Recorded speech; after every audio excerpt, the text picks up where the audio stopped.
il est vraiment très difficile de le considérer tout simplement comme un simple prophète.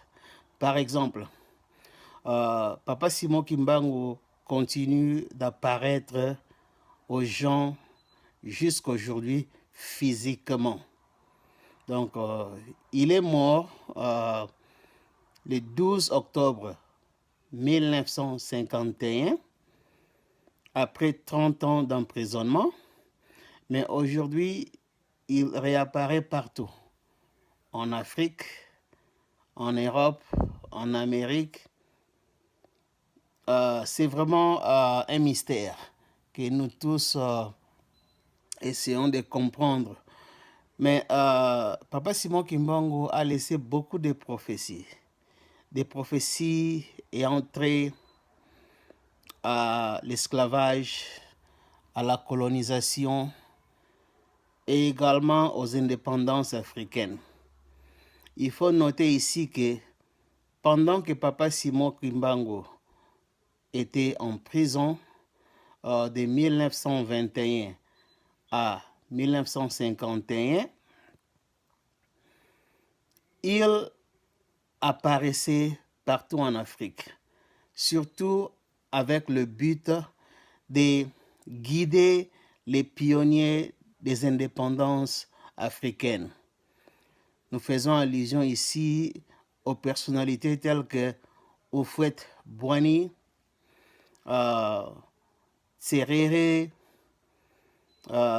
Fulbert Youlou. Ce sont des personnalités ou des pionniers qui ont participé aux indépendances de leurs pays respectifs. Alors Papa Kimbangu, dès sa prison, il apparaissait à ces personnalités pour leur donner des instructions, comment se libérer des colonisateurs qui étaient là présents en train de dominer nos populations, exploiter nos populations et dans beaucoup de cas, les massacrer également. Alors, Papa Simon Kimbangu aujourd'hui représente une valeur pour nous tous Africains du monde. Il faut que nous comprenions que Papa Simon Kimbangu nous a apporté un message de paix, message de libération, message de civilisation. Parce qu'avec Papa Simon Kimbangu, ce n'est pas seulement la spiritualité ou ses activités en tant que militant révolutionnaire contre le régime colonial, mais aussi Papa Simon Kimbangu nous apporte la science. La science à travers l'écriture Mandombe qu'il a lui-même inspirée en 1978. C'est là après qu'il soit mort. Donc, il réapparaissait de temps à autre.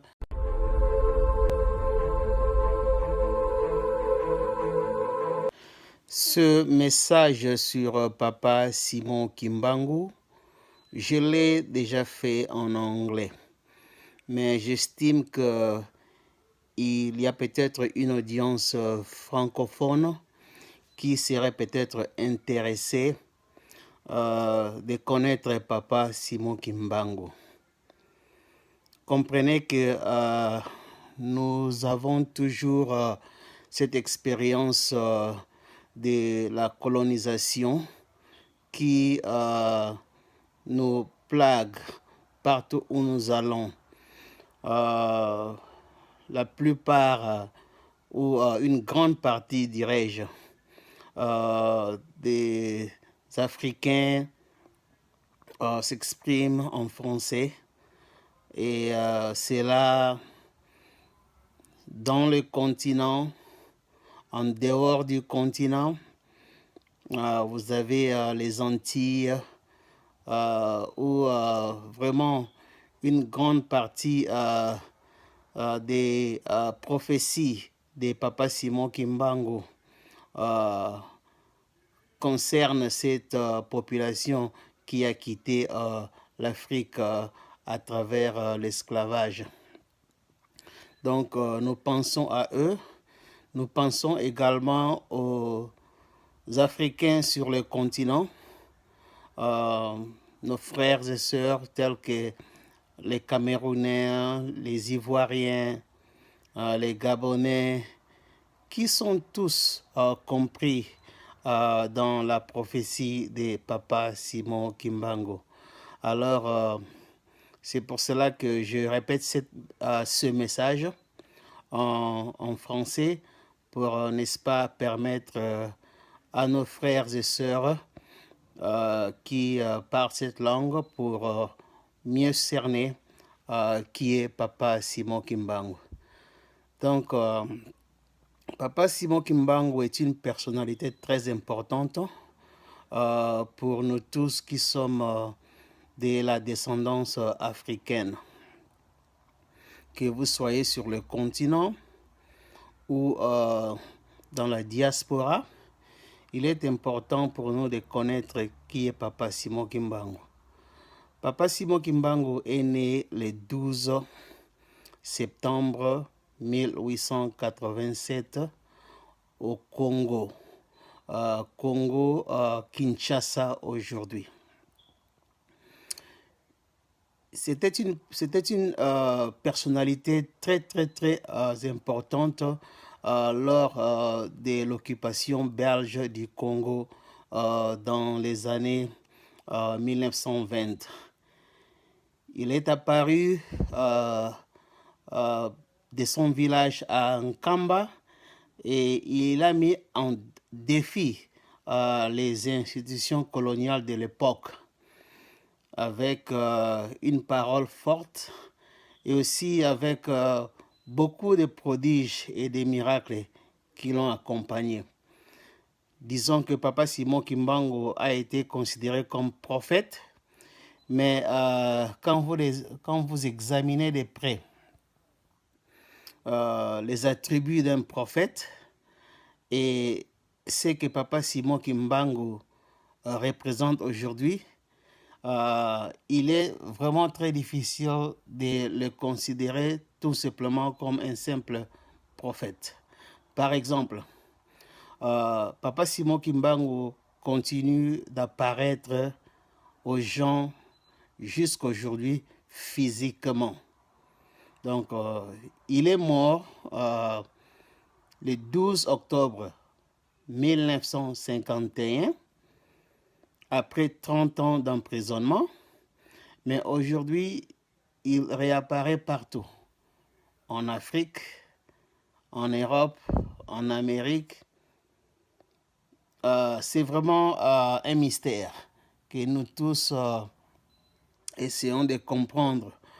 Mais Papa Simon Kimbangu a laissé beaucoup de prophéties ayant trait à l'esclavage, à la colonisation et également aux indépendances africaines. Il faut noter ici que pendant que Papa Simon Kimbangu était en prison de 1921 à 1951, il apparaissait partout en Afrique, surtout avec le but de guider les pionniers des indépendances africaines.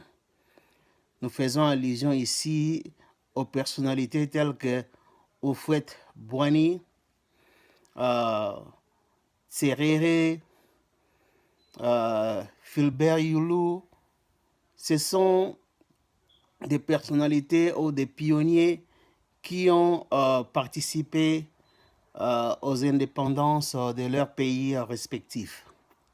Alors Papa Kimbangu, dès sa prison, il apparaissait à ces personnalités pour leur donner des instructions, comment se libérer des colonisateurs qui étaient là présents en train de dominer nos populations, exploiter nos populations et dans beaucoup de cas, les massacrer également. Alors, Papa Simon Kimbangu aujourd'hui représente une valeur pour nous tous Africains du monde. Il faut que nous comprenions que Papa Simon Kimbangu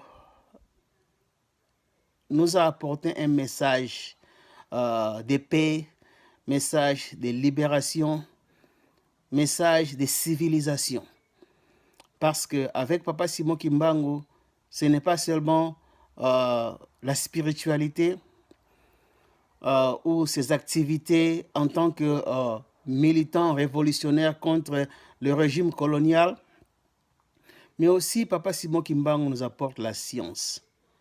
La science à travers l'écriture Mandombe qu'il a lui-même inspiré en 1978.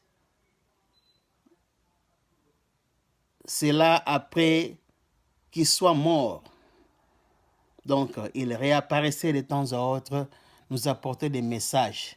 Et Mandombe, c'est une écriture scientifique qui nous permet de nous communiquer, écrire, faire des mathématiques, la géométrie, la chimie, technologie, l'architecture et le reste. Donc, nous faisons face ici à une personnalité d'une envergure exceptionnelle. Donc, nous devons tous prendre connaissance de la personne de Papa Simon Kimbangu et son apport sur l'essor de l'homme noir en général dans le monde.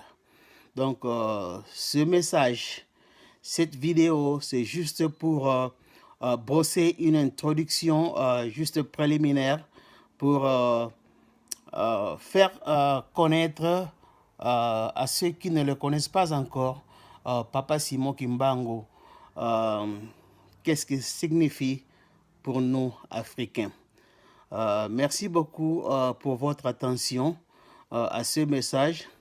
Nous allons continuer à faire de notre mieux pour passer ce message pour que nous tous, nous participons d'une manière ou d'une autre à la libération de l'Afrique avec le soutien, le support spirituel de Papa Simon Kimbangu qui a parlé en termes très clairs et très spécifiques du parcours de l'homme noir sur Terre. Merci beaucoup pour votre attention encore une fois et nous allons nous revoir à la prochaine vidéo. Je vous salue au nom de Jésus. Je suis précisément à Kinshasa. Naza responsable à Ophelina. Jésus est mon papa. Naye liboso na bino pour représenter bino bana o bozomo na bilili pe ba difficulté tozanango. Na bandaki musala o ça fait longtemps ya koboko la bana selon ainsi dit l'Éternel. Mais ba difficulté ezamingi, difficulté ya loyer parce que tozo foutela et puis difficulté au foot la bana minerval pour to chute au bandaki. To pesa qui avance mais tikali ndambo. Nazo banga ke bana oyo bakata classe bakoma nango na sukate. C'est pour cela Dieu m'a mis au cœur na lancé message oyo na batu nyonso ya motema malamu basunga bana oyo bozomona na bilili. Bana oyo bozomona na bilili ndambo na juna rond-point Ngaba, ndambo Victoire, ndambo Limité et puis ndambo l'état pesingai. Pona bande kolanga nyonso ba congolais bobi ba réalité nini to passer nango na mboka. Soki nga simple individu na ndimi kozwa bana oyo na bokola na ainsi dit l'Éternel. Ce qui l'État s'est décidé, tout le monde a sous fazer na zelati. C'est difficile, il y a aussi ngonga moko. C'est pour ça que lancé appel na bana nyoso nzambe pour na classe ya bana oyo, pour na loyer na bango, kolata pe kolia na bango. Na osenga na batu nyoso baza cœur sensible, pe baza na motema kosunga ba sunga biso pe ba salisa biso. Toza na commune ya Kalamu, quartier Kauka, référence ya monene tokanga mina université Kimbangiste, avenue comme on a Marin, numéro 16. Numéro de téléphone, biso pour na bateau, balingi ba contacter biso pour na ba détail mon sous ils a plus 243 89 72 32 229. Zamba pambola bato nyoso ba ko assister biso. Merci beaucoup.